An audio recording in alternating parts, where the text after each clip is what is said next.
Acum trecem de la negrii noștri și tipiri pompone la o cameră foto. Să vă arăt cum am construit-o. Am avut nevoie de o cutie, dopuri de plută, un șnur și o cutie de pastile și două baterii deja uzate din acestea rotunde. Bun.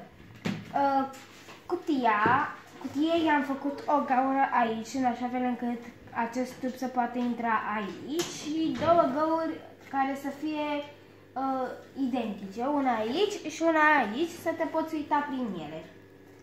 După, am folosit dopurile de plută ca să le pun așa pentru setări și ele sunt ținute de creioane ca să le pot învârti.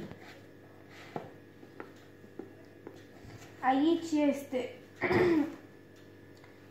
grip ca să poți să-l țin să nu fugă. Aici avem meniul camerei. Aici sunt cei mai trebuie ei. Aici are încărcător, se bagă ea la încărcat. Și aici are transferul de poze și de filmulețe. Șnurul l-am făcut așa.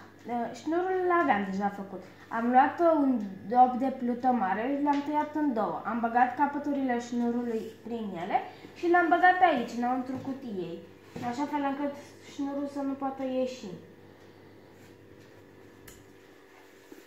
Aceasta este camera foto și acesta este blițul.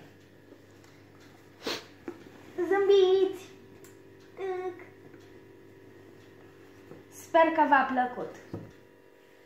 O să continuăm astăzi cu filmarea pentru a face un binoclu, pentru a ne folosi la vânătoarea de ouă Kinder.